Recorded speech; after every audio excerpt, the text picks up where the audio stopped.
Mientras el grupo de alabanza se retira, damos gracias a Dios por su ministerio, porque también nos conducen a la adoración al Señor, nos presiden en esa parte, no que la hagan ellos en nuestro lugar. No sé si se me escucha muy bien. No sé si... Ahora mejor, ¿verdad? Ellos no están aquí para ocupar el lugar que nosotros tenemos que ocupar. Ellos nos presiden en el Señor para juntos conducirnos a la adoración y la alabanza al Señor. ¿Os habéis dado cuenta de que ha cambiado la decoración de la plataforma? Ahora tenemos motivos otoñales. Hasta hace no mucho tiempo había motivos primaverales, verde. Bueno, es un detalle. Yo creo que también hay que agradecer a aquellos hermanos que se ocupan del cuidado del templo, que hayan tenido pues, la delicadeza y el detalle de también adornar este lugar, nuestro templo, acorde con la estación. Todavía estamos en verano.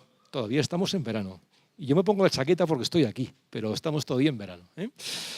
Muy bien, pero no vengo a hablaros, por supuesto, ni de motivos florales, ni de otras cuestiones, sino a traer el mensaje de la palabra de Dios.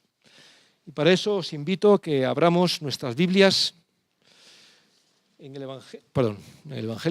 libro de Hechos, aunque algunos autores le llaman el quinto Evangelio. Pero bueno, el libro de Hechos, en el capítulo 4, los versículos 23 al 31. A ver si puedo sacar las gafas. Por eso no me gusta tener el micrófono en la mano, porque me impide otros movimientos. Dice así el texto de la palabra de Dios en Hechos capítulo 4, versículos 23 al 31. Y este pasaje tiene lugar en el contexto en el que Pedro y Juan, un día que fueron al templo a adorar al Señor, el templo de Jerusalén, encontraron a un cojo de nacimiento y en el nombre del Señor no le dieron ni plata ni oro, sino lo que tenían. En el nombre de Jesucristo, levántate y anda. Y eso es lo que ese hombre hizo. Ya sabemos que esto despertó un gran tumulto en Jerusalén y los líderes religiosos del pueblo de Israel, de los judíos, se sintieron celosos de lo que había ocurrido, así que los llevaron ante el concilio, ante el consejo, el Sanedrín, y allí ellos dijeron algo que es imborrable, ¿verdad? Juzgad si es justo delante de Dios obedecer a vosotros antes que Dios. Es decir, no podemos obedecer a los hombres antes que a Dios. El Sanedrín les dejó libres y aquí encontramos las palabras: y puestos en libertad, vinieron a los suyos y contaron todo lo que los principales sacerdotes y los ancianos les habían dicho. Y ellos, habiéndolo oído, alzaron unánimes la voz a Dios y dijeron: Soberano Señor, tú eres el Dios que hiciste el cielo y la tierra, el mar y todo lo que en ellos hay. Que por boca de David, tu siervo, dijiste: ¿por qué se amotinan las gentes y los pueblos piensan cosas vanas? Se reunieron los reyes de la tierra y los príncipes se juntaron en uno contra el Señor y contra su Cristo. Porque verdaderamente se unieron en esta ciudad contra tu santo hijo Jesús, a quien ungiste Herodes y Poncio Pilato con los gentiles y el pueblo de Israel, para hacer cuanto tu mano y tu consejo habían antes determinado que sucediera. Y ahora, Señor, mira sus amenazas y concede a tus siervos que con todo denuedo hablen tu palabra, mientras extiendes tu mano para que se hagan sanidades y señales y prodigios mediante el nombre de tu santo Hijo Jesús. Cuando hubieron orado, el lugar en que estaban congregados tembló y todos fueron llenos del Espíritu Santo y hablaban con denuedo la palabra de Dios. Oremos una vez más al Señor. Señor amado, te damos muchas gracias porque en este día estamos reunidos en tu presencia como iglesia.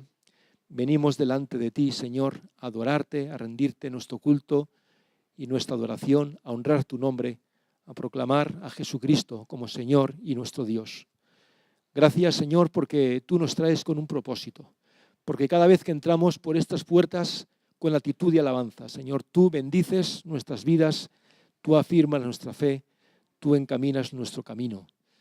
Gracias por todos los que han llegado de diferentes lugares y que se unen a esta comunidad de fe, a esta familia, para juntos honrar al Señor. Y gracias también por tu palabra, la palabra que hemos cantado, que hemos expresado a través de himnos y canciones, y también ahora que es expuesta a través de la predicación. Señor, que tu Espíritu Santo nos guíe a toda verdad, que podamos abrir los ojos y los oídos de nuestro entendimiento, que podamos recibir la palabra y que la palabra produzca fruto en cada uno de nosotros y de nosotras. Te lo pedimos en el nombre de Cristo Jesús. Amén.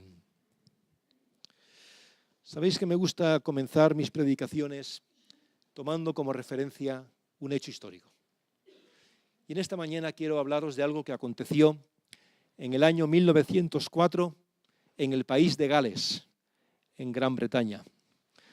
Esto se conoce como el avivamiento de Gales. Hasta el día de hoy son muchos los expertos que están indagando e investigando lo que ocurrió ahí. Este no fue ni el último ni el primero de los avivamientos que encontramos en la historia de la Iglesia. Cuando uno mira al siglo XVIII y piensa en lo que ocurrió en Inglaterra con personas como John Wesley y su hermano Carlos, o cuando pensamos lo que ocurrió en el Nuevo Mundo, en América, con personas como Jonathan Edwards o como George Whitefield y tantos otros, no podemos más que quedar asombrados ante el poder y la realidad y la actualidad de Dios. Pues aquí tenemos un avivamiento que ocurrió no hace tanto tiempo, hace apenas algo más de 100 años. Y este avivamiento comenzó cuando un jovencito llamado Evan Roberts, que tenía entonces apenas 8 años, de la boca de los niños hablaste sabiduría, dice el Señor, comenzó a orar por un avivamiento entre su pueblo, en el país de Gales. Este jovencito había sido educado por sus padres en la fe cristiana evangélica, de tradición metodista, pero sus padres eran muy estrictos, y eso también forjó su carácter. Él llegó a ser, más adelante, pastor, un pastor metodista. Pero lo cierto es que con 8 años y durante 13 años estuvo pidiendo al Señor que derramase un avivamiento sobre Gales. Cuando tenía 20 años, algo más de 20 años, un día paseando con su amigo más íntimo le dijo: el Señor me ha revelado que vamos a ver el avivamiento más poderoso que Gales haya conocido. Debemos estar listos, debemos ir por todo el país predicando el Evangelio. Y le hizo una pregunta: ¿crees que Dios puede darnos 100.000 almas ahora? ¿100.000 almas ahora?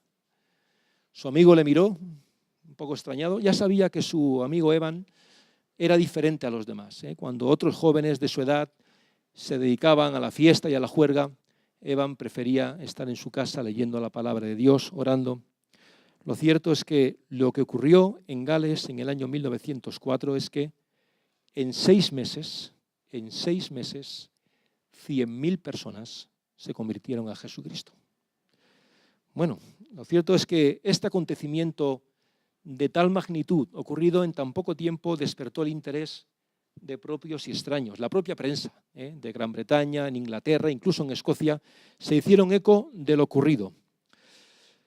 Todo comenzó cuando en esa población donde Evan vivía, Evan Roberts, una población minera, los mineros que trabajaban en las minas de carbón, antes de comenzar su jornada laboral, que comenzaba muy temprano, comenzaron a tener reuniones de oración en sus casas. Colocaban unos candiles en las puertas de sus casas al amanecer, antes del amanecer, para que las personas pudiesen ir a orar a ese lugar antes de comenzar su jornada.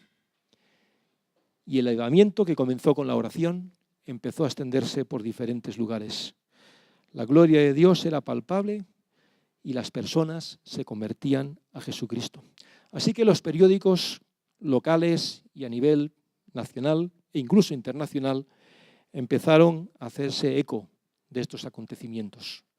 ¿Cómo es posible que las personas incluso endurecidas en su corazón, en su conducta, pueden estar ahora cayendo rendidas a los pies de Jesucristo? Había opiniones para todos los gustos. Había quienes decían que Evan Roberts, que tenía en ese momento 21 años, pues lo que estaba buscando era protagonismo, que su estilo no era el estilo de los predicadores de la época. Los predicadores de la época seguían un estilo pues muy escrupuloso, muy teológico, es decir, unos mensajes muy construidos, un culto con mucha tradición. Roberts era totalmente diferente. Comenzaron a criticarle, pero lo que nadie podía dejar de decir es lo que estaba ocurriendo. Permitidme lo que escribió un periódico de la época acerca de este avivamiento en Gales. Cientos de alcohólicos, decía el cronista, han abandonado las cantinas para volverse sobrios y padres de familia ejemplares. Muchas tabernas han cerrado por falta de clientes o directamente han cambiado de negocio. Si lo hacen aquí en España ya veríamos. Prostitutas y personas marginadas han sido transformadas. Los eventos deportivos dominicales han tenido que ser suspendidos porque nadie va a verlos y hasta los deportistas van al culto en domingo. Las compañías teatrales han dejado de ir a Gales porque no tienen público. Las personas solo desean oír la palabra de Dios. El índice de delitos y criminalidad ha bajado drásticamente. Los tribunales tienen la mitad de trabajo que antes. Las comisarías se han vaciado. No hay detenciones. Y los propios policías asisten a las reuniones en las cuales se predica el mensaje del Evangelio. Los negocios locales tienen que cerrar durante el culto para que sus empleados puedan asistir a estas reuniones. Eso es lo que estaba ocurriendo en Gales en el año 1904.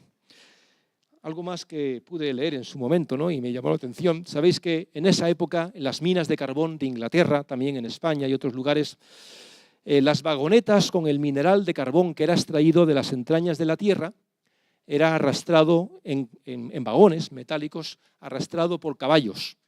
Esto, si un día vais por el norte de España, lo veréis mucho en las minas de León o las minas de Vizcaya, Asturias y otros lugares. Caballos. Esos caballos estaban acostumbrados a trabajar obedeciendo las órdenes de los mineros. Y estos mineros tenían un lenguaje grosero donde lo haya. No voy a poner ejemplos, pero grosero hasta más no poder. Y con esas palabras y expresiones y gritos y blasfemias es cuando los caballos cumplían con su labor. ¿Sabéis lo que pasó ahora con el avivamiento de Gales? Que esos mineros dejaron de hablar así, dejaron de hablar de esa manera. Su lenguaje cambió y los caballos no conocían otro lenguaje. Por lo tanto, no respondían a las palabras amables que los mineros les dirigían. Así que hubo que reeducar a los caballos para que hiciesen su labor escuchando las palabras amables de los mineros. Bueno, esto fue un avivamiento. Esta es la parte bonita de la historia, es cierto. Todo esto ocurrió durante este año en apenas 6 meses y ya os dije, 100.000 personas se convirtieron a Jesucristo. No solamente ahí, sino que el avivamiento se extendió a Inglaterra, a Escocia y a América, a los Estados Unidos de América, y se trasladó y allí comenzó otro movimiento en California que dio origen en esta ocasión al pentecostalismo, en la calle Azusa Street. Bueno, con el paso del tiempo, la fuerza, el vigor de este movimiento decreció.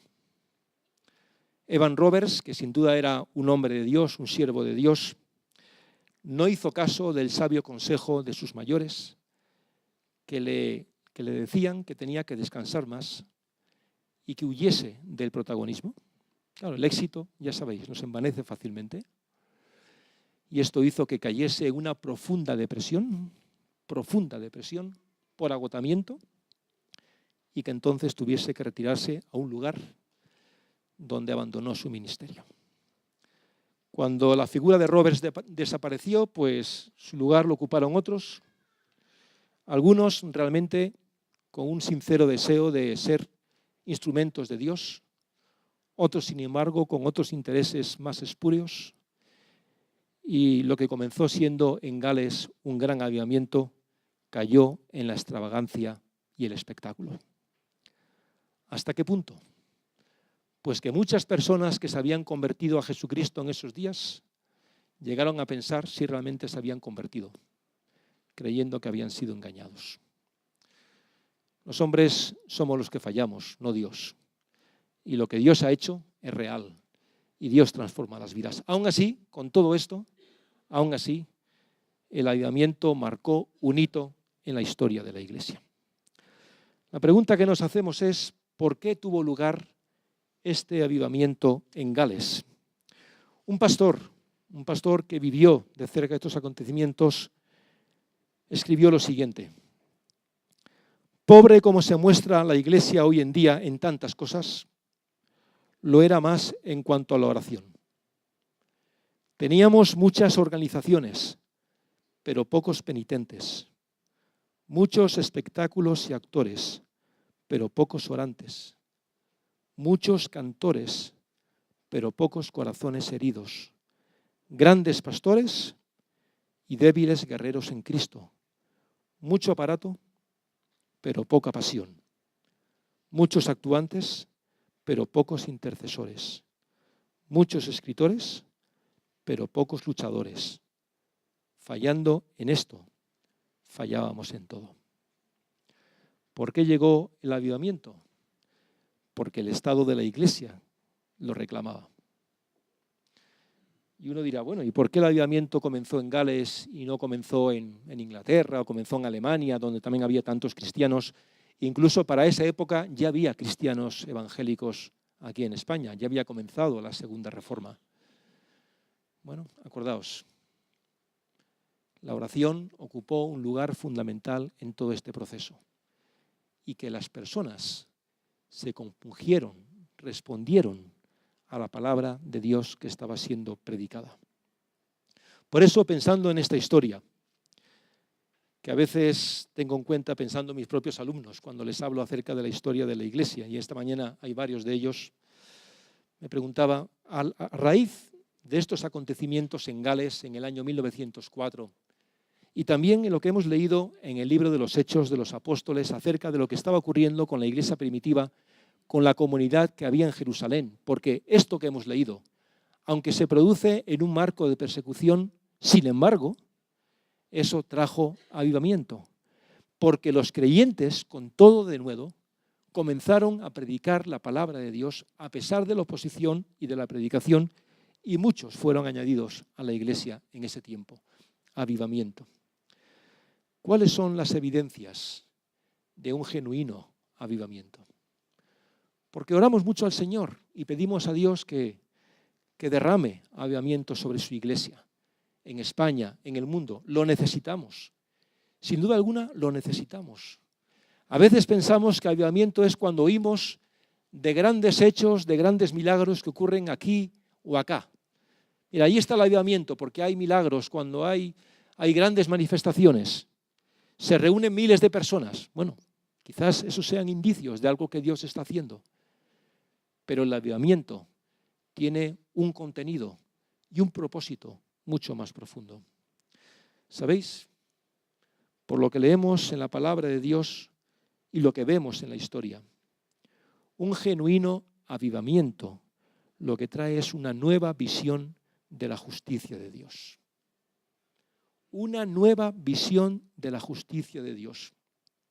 Estamos muy acostumbrados a recitar, y así debe ser, porque lo hemos recordado y lo memorizamos, Juan 3:16, ¿no? Porque de tal manera amó Dios al mundo que ha dado a su Hijo unigénito, para que todo aquel que en Él cree no se pierda, mas tenga vida eterna. Pero sabemos que el texto no se queda ahí. Si leemos los versículos 17 y 18 de ese mismo capítulo, se nos dice, y así Jesús lo dice a Nicodemo, porque no envió Dios a su Hijo al mundo para condenar al mundo, sino para que el mundo sea salvo por él. Y añade, el que no cree, el que en él cree no es condenado, pero el que no cree ya ha sido condenado, porque no ha creído en el nombre del unigénito Hijo de Dios. No ha creído en el nombre del unigénito Hijo de Dios. Las Escrituras nos revelan a un Dios que es tierno, misericordioso y compasivo. Pero Dios también es justo y santo. Y el apóstol Pablo, cuando escribe a los Romanos, en los primeros capítulos, nos dice que la justicia de Dios, el juicio de Dios, se revela desde el cielo contra toda la impiedad e injusticia de los hombres para condenación. Es decir, tan real es el juicio de Dios como lo es su misericordia y compasión. Y no podemos quedarnos con un evangelio a la medida. A veces se ha acusado a la Iglesia del Señor, y no sin falta de cierta razón, de presentar un evangelio demasiado fácil, cuando realmente el evangelio nos habla del amor, de la misericordia divina, de lo que Dios ha hecho por nosotros para redimirnos del poder del pecado, pero también nos habla del juicio de Dios que un día llegará, lo que la Biblia llama la ira de Dios.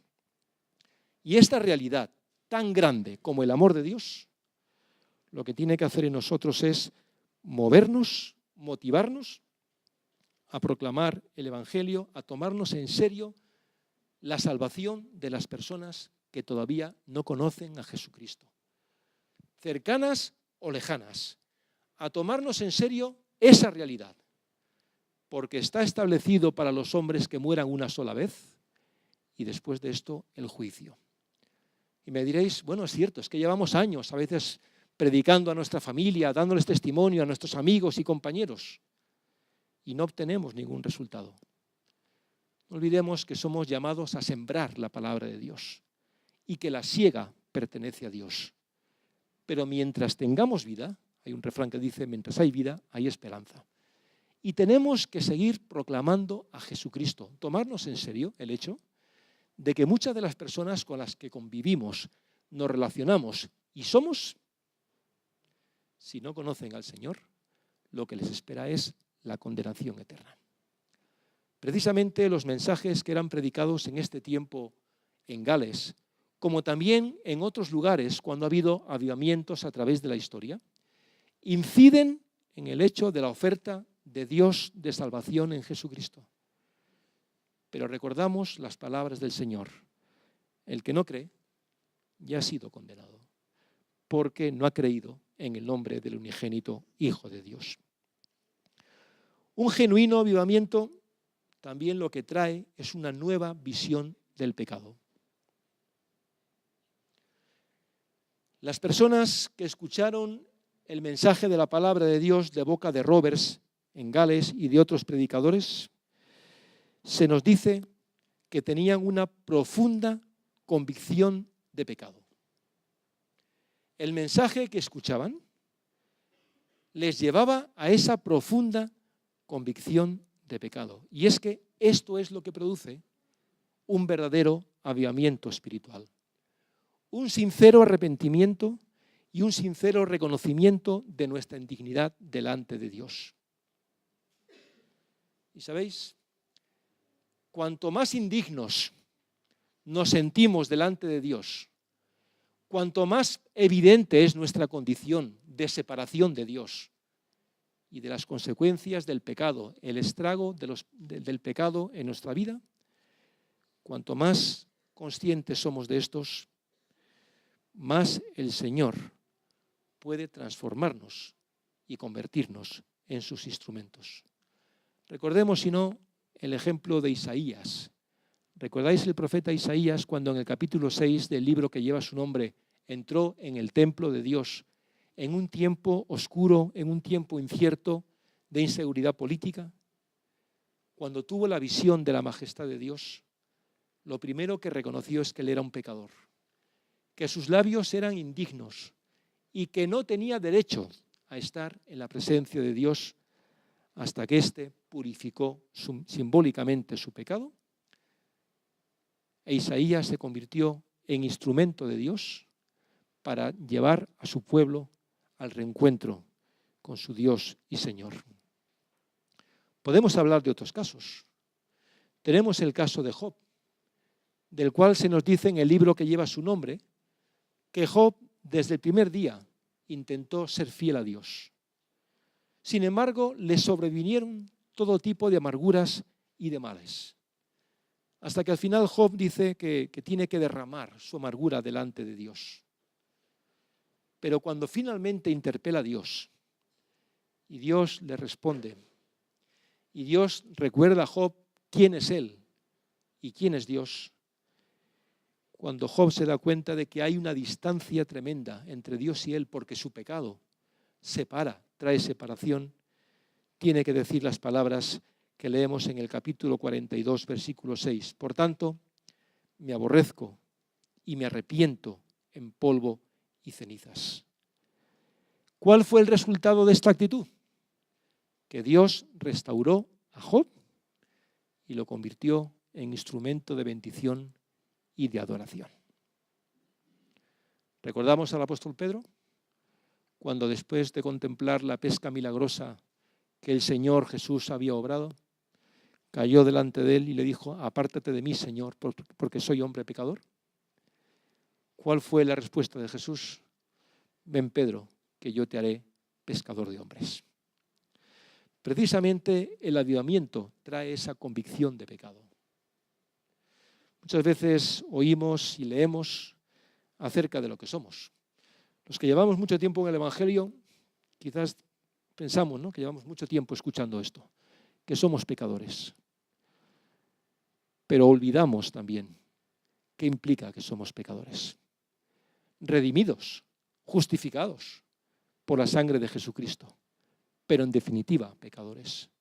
Y el pecado ha hecho mella en nosotros.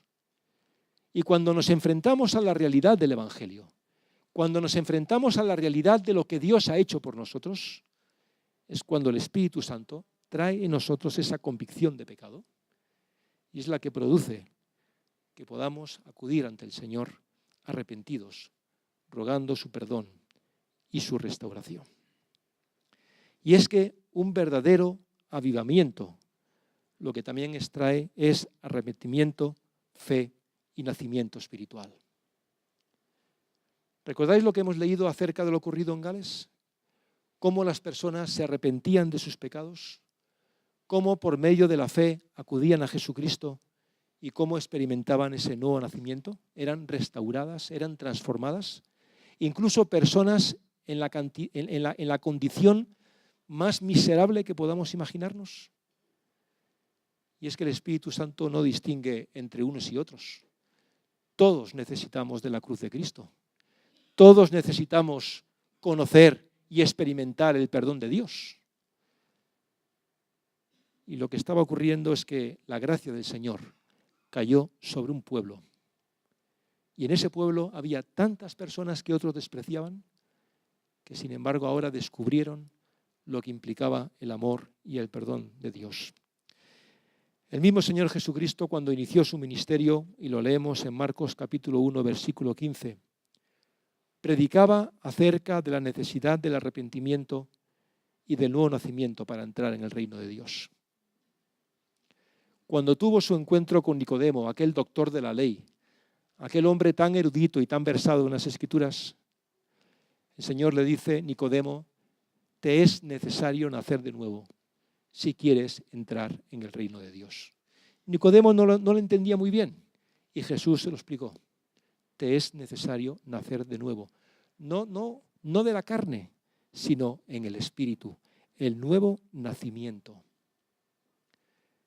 Y cuando examinamos estos grandes acontecimientos a través de la historia, vemos como el énfasis recaía ahí, en esa necesidad de arrepentimiento, de fe y nuevo nacimiento espiritual. Cuando tuvo lugar ese gran avivamiento en Norteamérica en el siglo XVIII, y comenzó con un predicador llamado Jonathan Edwards. ¿Sabéis cómo comenzó ese avivamiento? Jonathan Edwards, conforme a su costumbre, se había preparado su mensaje, un mensaje teológico, un mensaje bien construido, lleno de información, lleno de contenido, de referencias, un mensaje sobre el infierno. Iba a predicar a su congregación sobre el infierno, sobre los terribles sufrimientos que aguardan a aquellos que rechazan a Dios. Y cuando estaba en ese propósito, encontró que las personas comenzaron a acudir delante donde él estaba predicando, caían de rodillas y pedían a Dios en arrepentimiento que produjese en ellos ese nuevo nacimiento espiritual. Y eso mismo que comenzó allí se extendió a otros lugares y Norteamérica conoció un avivamiento en este caso, no 1 millón de personas, no 100.000 personas, sino 1 millón de personas se convirtieron a Jesucristo en ese tiempo. Esto solamente es posible cuando el Evangelio es predicado y el Evangelio está centrado en Jesucristo, cuando Cristo crucificado y resucitado para nuestra justificación es proclamado y cuando se invita a las personas a una relación personal con Jesucristo. Este es el mensaje que produce el cambio en las personas. A veces pretendemos que las personas respondan a otro tipo de mensajes, pero solamente el Evangelio de Jesucristo, donde Cristo es honrado y proclamado, produce el cambio para el cual la palabra ha sido enviada. Pero también un avivamiento produce gozo de la salvación. Gozo de la salvación. Los primeros cristianos en Jerusalén, que vivían bajo la amenaza constante de la persecución, vivían gozosos. Para ellos era una realidad lo que Jesús había dicho a sus discípulos: mi deseo es que mi gozo esté en vosotros y que vuestro gozo sea cumplido. Esto lo leemos en Juan capítulo 15, versículo 11. Y esto mismo es lo que encontramos en el avivamiento en Gales.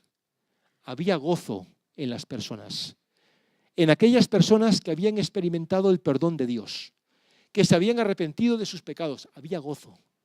Y esto llamaba la atención. Por eso periodistas y otras personas se acercaban allí para ver qué estaba ocurriendo. Porque personas que antes estaban degradadas por el pecado, ahora estaban viviendo con gozo su salvación. Y es que este gozo de la salvación no es algo solamente personal, no es solamente para nosotros, sino que se manifiesta a los demás. De hecho, las personas que conocieron a los primeros cristianos decían de ellos que realmente se reconocía que habían estado con Jesús, pero su estilo de vida era un estilo gozoso. Se reunían y juntos, con alegría y sencillez de corazón, participaban y partían el pan en las casas y celebraban su fe en Jesucristo. Había gozo y ese gozo era manifiesto a otros. Y sabéis, queridos hermanos y hermanas, necesitamos redescubrir el gozo de nuestra salvación. No la salvación que hemos experimentado en Jesucristo, porque lo que Dios ha hecho permanece para siempre, pero sí experimentar el gozo de la salvación. Porque las circunstancias de la vida también causan su efecto en nosotros. Y con frecuencia nos sentimos abatidos, nos sentimos entristecidos, nos sentimos amargados y frustrados. De forma que aunque somos salvos, no manifestamos esa salvación a otras personas. Pues ved, uno de los frutos que el Espíritu Santo produce en aquellos que se acercan a Dios de corazón es el gozo. El gozo por lo que Dios ha hecho en nosotros. El gozo por reconocer y recordar lo que antes éramos y lo que ahora somos por medio de Jesucristo. Gozo de reconocer que Dios ha hecho de nosotros nuevas personas, que ha cogido barro despreciado y que Dios ha hecho de nosotros instrumentos para su gloria, motivos de gozo. El gozo acompaña todo avivamiento, no el sensacionalismo, no lo espectacular, sino el gozo en los creyentes, el gozo que se transmite en la vida, en el hogar, en el trabajo, en las relaciones. El gozo del Señor, que es nuestra fortaleza. Y eso ocurrió en Gales. Y eso ocurrió en tantos lugares a través de la historia, porque lo que Dios hace produce gozo. Pero también el avivamiento produce en nosotros una mayor responsabilidad por la evangelización del mundo. ¿Os dais cuenta?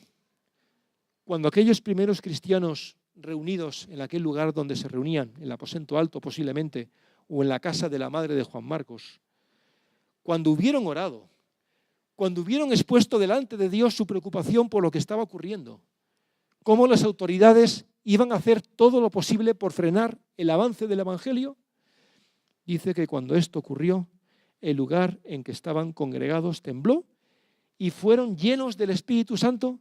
¿Y qué hacen? Hablaron con denuedo la palabra de Dios. No se quedaron allí encerrados diciendo, bueno, hay que atrancar la puerta porque vendrán a por nosotros. No, salieron a las calles y comenzaron a anunciar con denuedo, con ímpetu, con convicción la palabra de Dios. Y cada día eran añadidos a la iglesia los que habían de ser salvos. Eso nos dice la palabra de Dios. ¿Por qué? Porque el avivamiento espiritual, cuando se produce en nuestras vidas, cuando se produce en la iglesia, cuando se produce en una realidad mayor, lo que trae es compromiso y pasión por las almas. El avivamiento no es para que nosotros nos quedemos aquí y digamos qué alabanza más hermosa que tenemos y aquí estamos en la presencia de Dios en la antesala del cielo. No.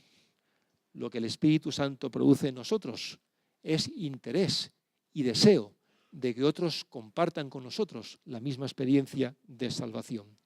Preocupación por aquellos que no conocen a Jesucristo. Y esto se relaciona con lo primero.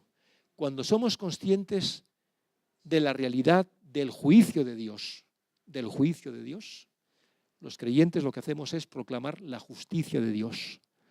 Porque así como el juicio de Dios se revela desde el cielo contra la impiedad e injusticia de los hombres para condenación, la justicia de Dios se revela en Jesucristo por medio de la fe en Él para salvación. Y este es el mensaje que somos enviados a proclamar. Nuestros hermanos en la fe del pasado vivieron tiempos muy difíciles, fueron perseguidos, pero consideraban prioritaria la evangelización en el poder del Espíritu Santo. Lo mismo que ocurrió en Gales. Aquellas personas que caían rendidas ante los pies del Señor en arrepentimiento y en fe y eran transformados por medio de la obra del Espíritu Santo, en cuanto salían de ese lugar, no iban a las tabernas, iban a sus casas a decir a los suyos cuán grandes cosas había hecho el Señor con ellos. Son esas personas las que colocaban sus candiles en la puerta, invitando a otros a la oración y al encuentro con Dios. ¿Por qué? Porque el avivamiento produce en nosotros responsabilidad por la evangelización. Como también el avivamiento produce preocupación social. Porque el evangelio no se reduce a la salvación espiritual de las personas. No somos solamente llamados a rescatar a las almas de la perdición en la que se encuentran y pasarlas de muerte a vida, sino que los cristianos somos llamados a predicar un evangelio que tiene una dimensión integral, práctica. ¿No leíamos en aquella crónica que personas de mala vida eran cambiadas, eran transformadas? ¿Y esto afectaba a la sociedad?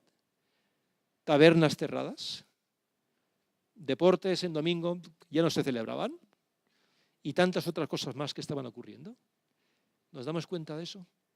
Que todo el mundo pudo comprobar con sus propios ojos que algo grande estaba ocurriendo, porque Dios estaba transformando las vidas y Dios había traído salvación para ese pueblo. ¿Por qué? Porque ahí donde el evangelio se predica, trae transformación.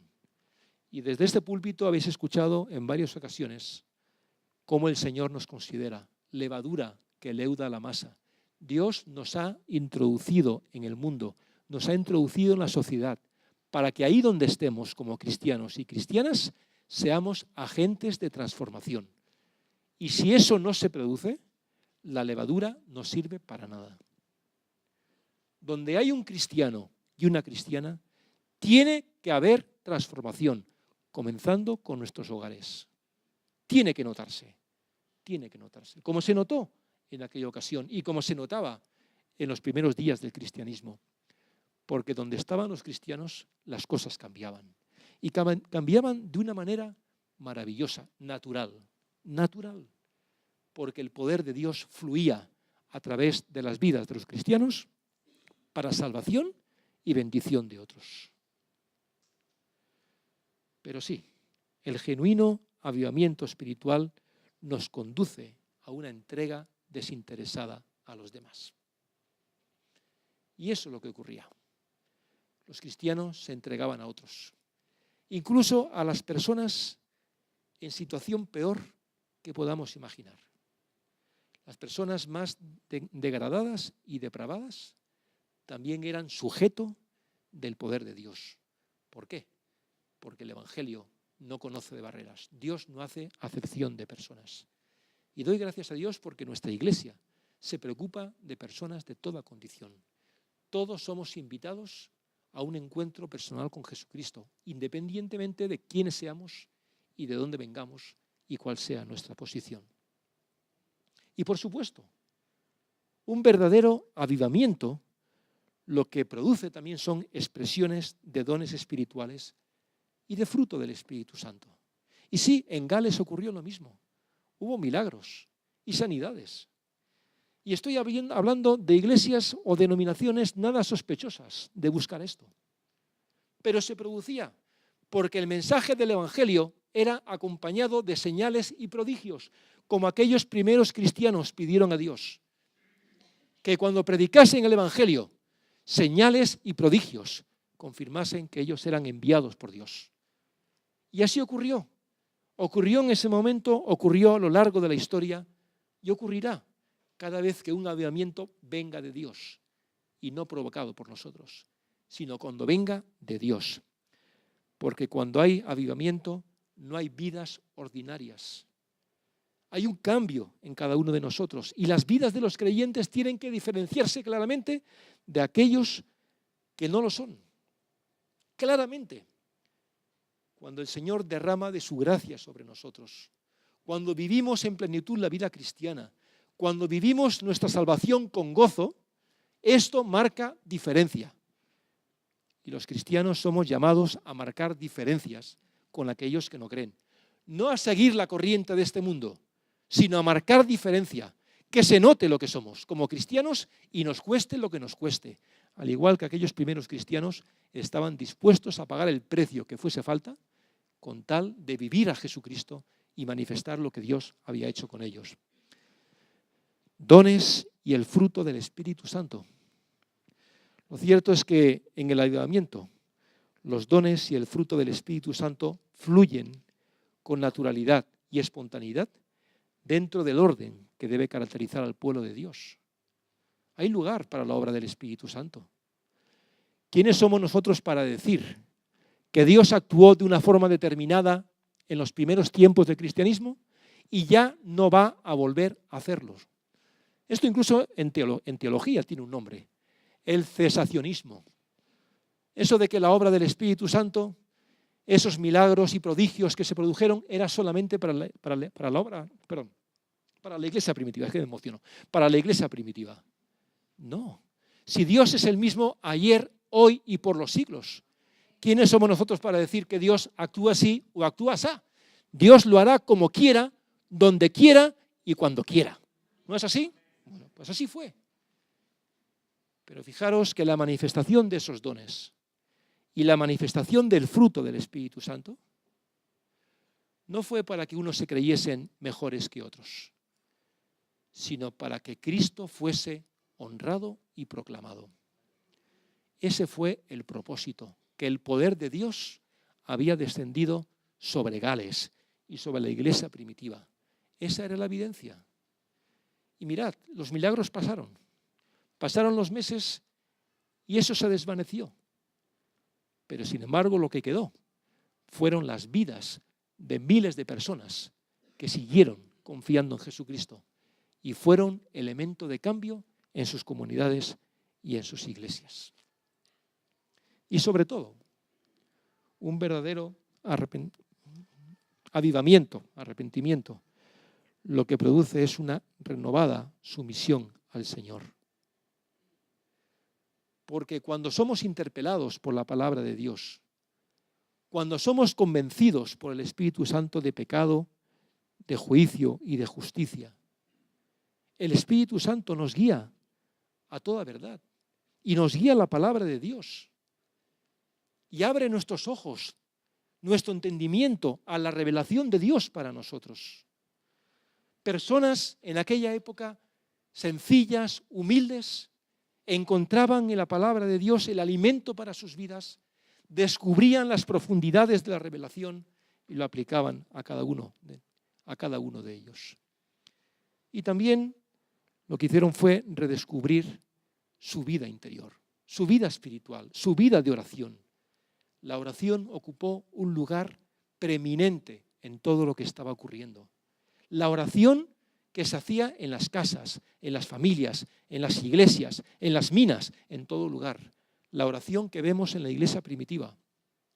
Una de las acciones que más se repite en el Nuevo Testamento y en el libro de los Hechos es que los creyentes oraban al Señor. Oraban al Señor. Orad sin cesar, decía el apóstol Pablo a los tesalonicenses. Orad con todo ruego y súplica para que el Señor derrame de su bendición sobre su pueblo. Y esa transformación en la vida interior, ese redescubrimiento de la vida espiritual, ese redescubrimiento que hubo en Gales de la palabra de Dios y de la oración, fue un motor poderoso que transformó la sociedad de aquel tiempo. En una ocasión leí lo siguiente: si el gran reformador escocés John Knox en el siglo XVI hubiese orado, Señor, dame éxito. Y no olvidemos que John Knox fue un reformador que quería que Escocia, su país, conociese la palabra de Dios en tiempos tan difíciles, gobernando María Estuardo de triste memoria. Si John Knox hubiese dicho, Señor, dame éxito, seguramente su empresa hubiese fracasado. Pero oró diciendo, Señor, dame Escocia o me muero. Dame Escocia o me muero. Y Dios le dio Escocia. Porque Escocia se independizó, pero Escocia conoció el Evangelio. Y miles de personas también se convirtieron en Jesucristo. Y así hablaríamos de tantos casos, de personas que cuando han experimentado esa llenura del Espíritu Santo en sus vidas, ven transformada su vida, su oración, su alabanza, su adoración, sus relaciones, su testimonio, su servicio y todo lo que forma parte de la vida cristiana. Esto es avivamiento. Avivamiento no es lo que muchas veces creemos que es avivamiento. El avivamiento espiritual, cuando es genuino, nos devuelve a las fuentes de la palabra de Dios y nos enfrenta al Señor, tal como somos. Y en ese encuentro con el Señor, redescubrimos quiénes somos, quién es Él y lo que ha hecho por nosotros. Y el Señor no ha cambiado. Dios sigue actuando hoy con el poder de antaño. Y el pueblo de Dios tiene que seguir diciendo, Señor, aviva tu obra en medio de los tiempos. Porque la iglesia del Señor hoy necesita ser avivada. Lo hay. Porque son muchos los desafíos. Y es muy frágil nuestra situación. Y no hablo de nuestra iglesia en particular, hablo de la iglesia del Señor en España, en Europa, en el mundo. Necesitamos conocer un genuino avivamiento. Necesitamos experimentar renovación espiritual. Porque cuando se produce renovación espiritual en nuestras vidas, el resultado será el avivamiento. Y lo que hemos de preguntarnos es, ¿está viva en mí, en mi vida, la obra del Espíritu Santo? ¿Está produciendo el Espíritu en mi vida el fruto del Espíritu? ¿Es patente? ¿Es evidente? ¿En mi forma de ser? ¿En mi carácter? ¿En mi trabajo? ¿En mis relaciones? ¿Estoy manifestando al Señor en mi vida? Cuando buscamos a Dios en oración y en su palabra, y lo recordábamos hoy en la escuela dominical, poniendo el ejemplo de los discípulos de Maús, que iban camino de Maús, cuando el Señor resucitado se acercó a ellos y empezó a exponerles la palabra de Dios. ¿Qué dicen ellos después? ¿No ardía nuestro corazón cuando escuchábamos esas palabras? ¿Queremos que nuestras vidas y corazones vuelvan a arder? Yo necesito que la pequeña llama que hay en mi vida sea alimentada. Lo necesito desde hace mucho tiempo. Y pido a Dios con todo mi corazón que avive mi vida, y avive mi hogar, y avive mi iglesia, y avive su iglesia en todo lugar. Y el Señor no ha cambiado. No ha cambiado. Podríamos hablar de muchos más casos, quizás no tan espectaculares como lo que ocurrió en Gales en ese año. Pero hay avivamientos que se producen en lo secreto de una habitación. Se producen en vidas, en personas que delante del Señor reconocen su indignidad. Y el Señor nos transforma. Y esa debe ser nuestra oración. Señor, transfórmanos, renuévanos, que redescubramos el gozo de nuestra salvación para que el mundo crea. Yo no sé lo que Dios tiene preparado para España, no lo sé. Una cosa sí sé. Necesitamos que Dios derrame de su poder y de su gracia sobre su iglesia y sobre este país, porque no vamos bien. No es verdad. Que el Señor escuche nuestra oración y que nuestras propias vidas, primeramente, puedan ser llenas de su presencia y la llama de nuestra fe pueda crecer y nuestro testimonio sea manifiesto a todos. Que nuestras casas tengan también una luz que indiquen que en ese lugar se adora al Señor y se busca al Señor. No que pongamos candiles, no hace falta. Pero bueno, en cuántos hogares, en reuniones de oración, empezó el cambio que todos necesitamos. Que Dios nos bendiga y que su palabra también haga en nosotros el fruto para el cual es proclamado. Amén. Oremos al Señor. Señor, Dios nuestro, en esta mañana no podemos quedar por menos que asombrados ante tu poder y tu obra en medio de los tiempos, Señor. Gracias porque a lo largo de la historia se han producido diferentes acontecimientos que no podemos explicar, que solamente tienen sentido cuando tú en medio de los tiempos has actuado, Señor. Nos has recordado a los seres humanos que tú eres el Señor de la historia y que para ti el tiempo y las sazones te pertenecen, Señor.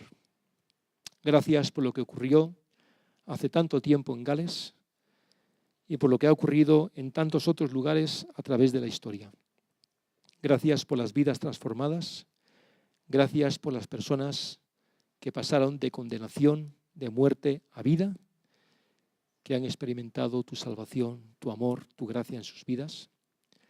Gracias por aquella iglesia primitiva que aún hoy, 2000 años después, nos da ejemplo de fe, de consistencia, de coherencia con la palabra, de testimonio en medio de las dificultades en las que tuvieron que vivir y predicar a Jesucristo.